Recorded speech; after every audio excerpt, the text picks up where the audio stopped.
حکیم لقمان رضی اللہ تعالیٰ عنہ، اس وقت آپ غلام تھے، بادشاہ نے آپ سے فرمایا یہ بکری لو اور اس کو ذبح کرو، اس بکری کے اندر جو تمہیں سب سے زیادہ محبوب دو چیزیں ہو وہ لے آؤ۔ اب چونکہ حکیم تھے،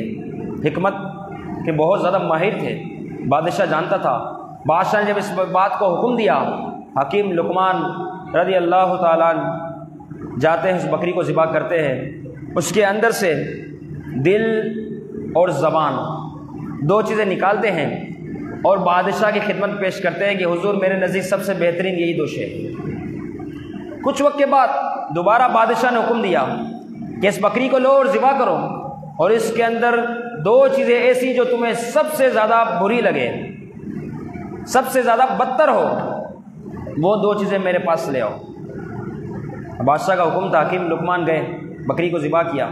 ذبح کرنے کے بعد دو چیزیں لے کر آئے، اب بھی دو چیز جو لے کر آئے وہ وہی ہے، دل اور زبان۔ حکیم لقمان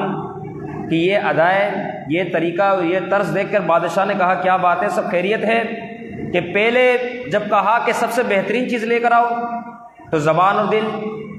اب کہا سب سے بدترین چیز لے آؤ، زبان اور دل۔ کچھ وقت پہلے یہ چیز سب سے بہترین تھی، آج تمہارے نزدیک سب سے بری ہے، یہ کیا معاملہ ہوا؟ حکیم لقمان چونکہ حکمت کے ماہر تھے، حکیمانہ انداز میں گفتگو کی، آپ نے فرمایا جی بادشاہ بات دراصل ایسے ہی ہے کہ یہ دونوں چیزیں زبان اور دل بدترین بھی ہے اور بہترین بھی ہے،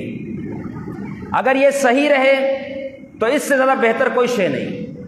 اور اگر یہ پھسل جائے تو اس سے زیادہ بدترین بھی کوئی چیز نہیں۔